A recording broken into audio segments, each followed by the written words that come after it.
Praise the Lord.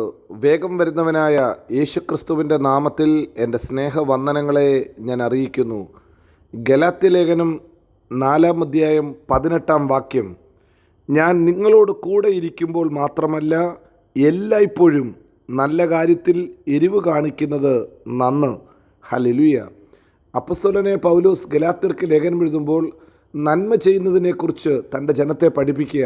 എന്നിട്ട് പറയുന്നു, ഞാൻ നിങ്ങളുടെ അടുക്കിരിക്കുമ്പോൾ മാത്രമല്ല അകലത്തിരിക്കുമ്പോഴും, ഹല്ലേലൂയ, നിങ്ങളുടെ കൂടെ ഇല്ലാത്ത സമയത്തും നിങ്ങൾ ഹല്ലേലൂയ നല്ല കാര്യം ചെയ്യാനുള്ള എരിവ് കാണിക്കണം. അതുകൊണ്ട് എല്ലാ കാലത്തും നന്മ ചെയ്യണം. എല്ലാ കാലത്തും മനുഷ്യർക്ക് നല്ലത് ചെയ്യാൻ നാം പഠിക്കണം.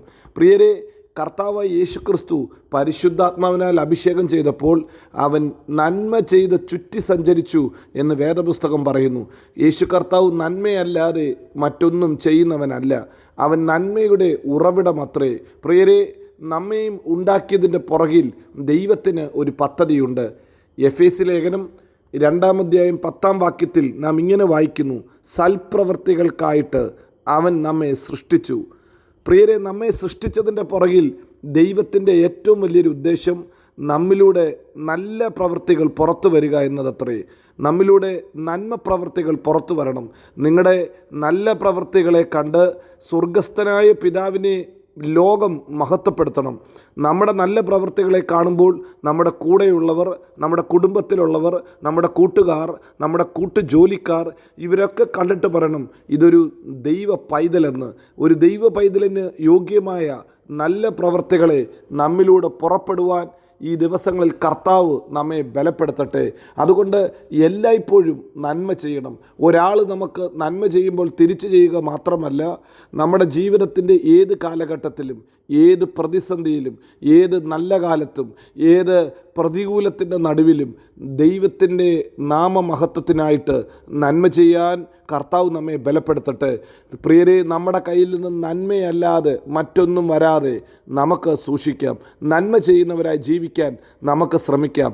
നമ്മെ ഉണ്ടാക്കിയതിൻ്റെ ഉദ്ദേശം നന്മ പ്രവൃത്തികൾ അത്രേ. നമ്മെ ഉണ്ടാക്കിയതിൻ്റെ ഉദ്ദേശം ഈ ലോകത്തിൽ നന്മ ചെയ്ത് ഹല്ലേലൂയ കർത്താവിൻ്റെ നാമത്തെ മഹത്വപ്പെടുത്തുക എന്നതത്രേ. രണ്ടാമതായി ദൈവം നമ്മിലൂടെ ആഗ്രഹിക്കുന്നത് നാം എല്ലായ്പ്പോഴും അനുസരിക്കുന്നവരായിരിക്കണം. എല്ലായ്പ്പോഴും ചെയ്യേണ്ട ഹല്ലേലൂയ പല കാര്യങ്ങളുണ്ട്. പ്രിയരെ, ഈ ദിവസങ്ങളിൽ ഹല്ലേലൂയ പ്രസംഗം തീരുമ്പോൾ, എൻ്റെ ഈ മോർണിംഗ് മെസ്സേജ് തീരുമ്പോൾ അടിയൻ പറയുന്ന ഒരു വേർഡ് ഇങ്ങനെയാണ്, നമ്മെ എല്ലായിടത്തും എല്ലായ്പ്പോഴും ക്രിസ്തുവേശുവിൽ ജയോത്സവമാക്കി നടത്തും. കർത്താവ് എല്ലായിടത്തും എല്ലായ്പ്പോഴും നമ്മെ ജയത്തോടെ നടത്തുന്ന ദൈവം നമ്മിൽ നിന്ന് ആഗ്രഹിക്കുന്ന, എല്ലായ്പ്പോഴും നമ്മിൽ നിന്ന് ആഗ്രഹിക്കുന്ന ചില കാര്യങ്ങളാണ് നാം ചിന്തിക്കുന്നത്. ഒന്ന്, എല്ലായ്പ്പോഴും നന്മ ചെയ്യണം നാം. രണ്ട്, എല്ലായ്പ്പോഴും നാം കർത്താവിനെ അനുസരിക്കണം. എല്ലായ്പ്പോഴും നാം കർത്താവ് അടുക്കിരിക്കുമ്പോൾ മാത്രമല്ല, ഹല്ലേലൂയ അകലത്തിരിക്കുമ്പോഴും, കർത്താവ് നമ്മെ കാണുമ്പോഴും, കാണുന്നില്ല എന്ന് നാം തോന്നുന്ന സമയത്തും, എല്ലാ സമയത്തും കർത്താവിനെ അനുസരിക്കാൻ ദൈവം നമ്മെ വിളിച്ചിട്ടുണ്ട്. ഹല്ലേലൂയ, അതാ നമ്മുടെ വിളിയുടെ ഉദ്ദേശം. ഫിലിപ്പിയ ലേഖനം 2-ാം അധ്യായം 12-ാം വാക്യത്തിൽ നാം അത് തന്നെ വായിക്കുന്നു. ഹല്ലേലൂയ, നാം എല്ലായ്പ്പോഴും അനുസരിക്കണമെന്ന്. അനുസരിക്കുന്നത് കർത്താവിന് ഹല്ലേലൂയ 1000 ബലികളെക്കാട്ടിലും യാഗങ്ങളെക്കാട്ടിലും ഏറ്റവും പ്രിയപ്പെട്ടതാ, ഏറ്റവും സ്വീകാര്യമാ. ഹല്ലേലൂയ, മുട്ടാടുകളുടെ മേധസ്സിനെക്കാട്ടിലും സ്വീകാര്യമാ.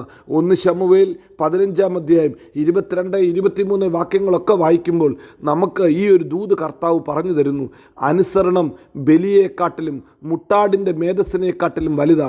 അങ്ങനെയെങ്കിൽ പ്രിയരെ, നാം അനുസരിക്കുന്നവരായിരിക്കണം. നാം അടുത്തിരിക്കുമ്പോൾ മാത്രമല്ല അകലത്തിരിക്കുമ്പോഴും. കർത്താവ് ഹല്ലേലൂയ അപ്പോസ്തലനെ പൗലോസിലൂടെ അതുതന്നെയാണ് പറയുന്നത്. താൻ തൻ്റെ ശിഷ്യന്മാരുടെ കൂടെ ഇരിക്കുമ്പോൾ അവർ നല്ല മിടുക്കന്മാരാ, അനുസരണമുള്ളവരാ. എന്നാൽ താൻ ദൂരെ മറ്റ് സ്ഥലങ്ങളിൽ പോകുമ്പോഴും നിങ്ങൾ അനുസരണമുള്ളവരായിരിക്കണമെന്ന് പൗലോസ് അവർക്ക് ആഹ്വാനം കൊടുക്കുന്നു. ഹല്ലേലൂയ. നാം വേദപുസ്തകത്തിൽ മറ്റൊരു വാക്യം വായിക്കുന്നുണ്ട്, ജാതികളെപ്പോലെ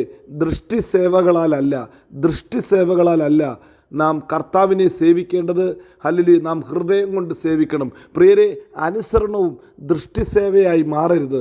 ദൈവം ഹല്ലേലൂയ അടുക്കലുണ്ട്, കർത്താവ് കാണുന്നു എന്ന് പറഞ്ഞ് പെട്ടെന്ന് പേടിച്ച് എന്തെങ്കിലും അനുസരിക്കുകയല്ല വേണ്ടത്. കർത്താവ് അടുക്കലുണ്ടെങ്കിലും കർത്താവ് അടുക്കലില്ലെങ്കിലും പ്രിയരെ, ഏത് സാഹചര്യത്തിലും നാം അനുസരിക്കുന്നവരായിത്തീരണം. അനുസരണം കർത്താവിൻ്റെ മുഖമുദ്രയത്രേ. കർത്താവ് അനുസരണം കാണിച്ച ദൈവമത്രേ. ക്രൂശിലെ മരണത്തോളം അനുസരണം അനുസരണമുള്ളവനായി എന്ന് വേദപുസ്തകം പറയുന്നത് അതുകൊണ്ട് എല്ലാ കാലത്തും അനുസരണമുള്ളവരായി തീർന്നാട്ട്. ദൈവസ്നേഹത്തിൽ നിന്ന് കർത്താവിൻ്റെ കൽപ്പനകളെ, കർത്താവിൻ്റെ ഹല്ലേലൂയ പ്രമാണങ്ങളെ അനുസരിക്കുന്ന നല്ല ദൈവീക സ്വഭാവമുള്ളവരായി തീരുവാൻ നമുക്ക് ശ്രമിക്കാം. ഹല്ലേലൂയ. മൂന്നാമതായി മറ്റൊരു കാര്യം കൂടെ നമുക്ക് ചിന്തിക്കാം. ദൈവത്തെ സ്തുതിക്കണം, നന്ദി പറയണം എല്ലായ്പ്പോഴും. സങ്കീർത്തനക്കാരൻ പറയുന്നു, 34 സങ്കീർത്തനം 1 വാക്യം, ഞാൻ എല്ലാ കാലത്തും യഹോവയെ വാഴ്ത്തും. 1 തെസ്സലോനിക്കർ 5 അധ്യായം 16 മുതലുള്ള വാക്യങ്ങളിൽ വായിക്കുന്നു, ഇടവിടാതെ പ്രാർത്ഥിക്കണം, എല്ലാത്തിനും സ്തോത്രം ചെയ്യണം, എപ്പോഴും സന്തോഷിക്കണം. നോക്ക്, ദൈവം നമ്മളിലൂടെ എപ്പോഴും ആഗ്രഹിക്കുന്ന ചില കാര്യങ്ങളാണ് ഇടവിടാതെയുള്ള പ്രാർത്ഥന, ആരാധന, സ്തോത്രം, അല്ലെങ്കിൽ ദൈവസന്നിധിയിലെ സന്തോഷം. പ്രിയരെ, നമ്മുടെ ജീവിതത്തെ നമുക്ക് അങ്ങനെ ക്രമപ്പെടുത്താൻ പറ്റുമോ? നിശ്ചയമായി ദൈവിക നന്മകൾ നമുക്ക് അനുഭവിക്കാൻ പറ്റും. എല്ലായ്പ്പോഴും ദൈവത്തെ ആരാധിക്കുന്നവരായി തീരണം. എല്ലാറ്റിനും എല്ലായ്പ്പോഴും സ്തോത്രം പറയണം. കൊലോസ്യർ 3:17 പറയുന്നു, വാക്കിനാലോ ക്രിയയാലോ നാം എന്ത് ചെയ്താലും എല്ലായ്പ്പോഴും ദൈവത്തിന് നന്ദിയുള്ളവരായി തീരണം. പ്രിയരെ, ഇന്ന് രാവിലെ ഹല്ലേലൂയ ദൈവം നമ്മിൽ നിന്നും എല്ലായ്പ്പോഴും ആഗ്രഹിക്കുന്ന 3 കാര്യങ്ങൾ. 1, ഹല്ലേലൂയ ദൈവത്തെ അറിയുന്ന ഒരു വ്യക്തി എല്ലായ്പ്പോഴും നല്ല കാര്യങ്ങൾ ചെയ്യണം. 2, എല്ലായ്പ്പോഴും കർത്താവിനെ അനുസരിക്കണം. 3, എല്ലായ്പ്പോഴും നന്ദിയുള്ളവരായി ദൈവത്തെ ആരാധിക്കുകയും ദൈവത്തോട് പ്രാർത്ഥിക്കുകയും ചെയ്ത് ദൈവസന്നിധിയിൽ സന്തോഷിക്കണം. അങ്ങനെയെങ്കിൽ നമ്മെയും കർത്താവ് എല്ലായിടത്തും എല്ലായ്പ്പോഴും ക്രിസ്തയേശുവിൽ ജയോത്സവമാക്കി നടത്തും. God bless you. ആമീൻ.